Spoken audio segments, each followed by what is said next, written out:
Today we're going to read the rest of the story of Ruby Bridges by Robert Coles.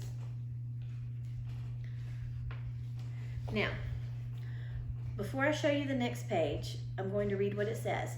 What I want you to do is make a picture in your head of what it might look like, because making pictures in our heads help us understand and be better readers.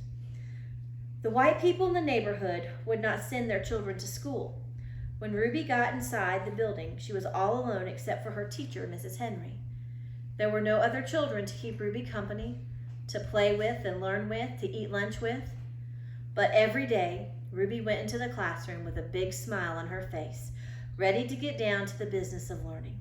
She was polite, and she worked well at her desk, Mrs. Henry said. She enjoyed her time there. She didn't seem nervous or anxious or irritable or scared. She seemed as normal and relaxed as any child I've ever taught. So Ruby began learning how to read and write in an empty classroom, an empty building. Here we go.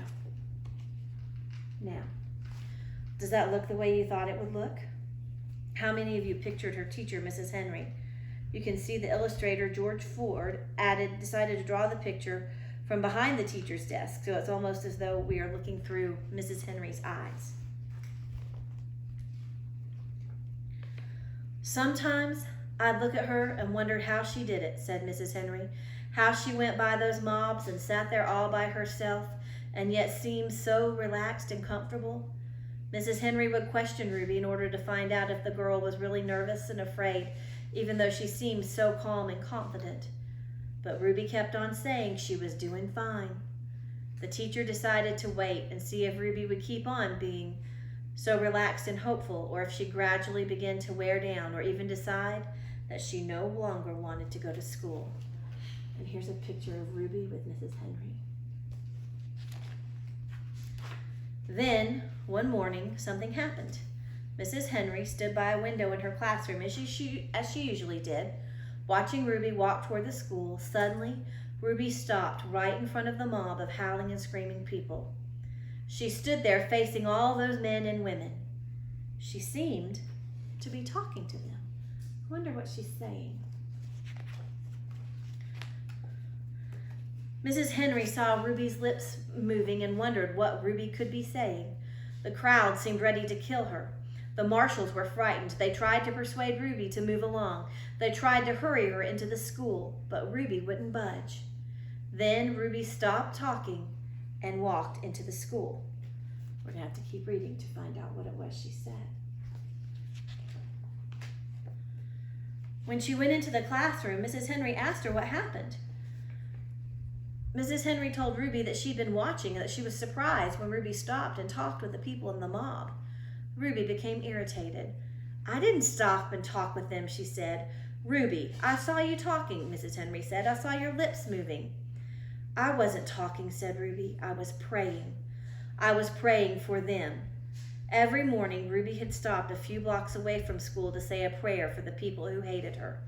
This morning, she forgot until she was already in the middle of the angry mob. Wow, it's pretty amazing. These people are being so ugly to her, yet she's praying for them.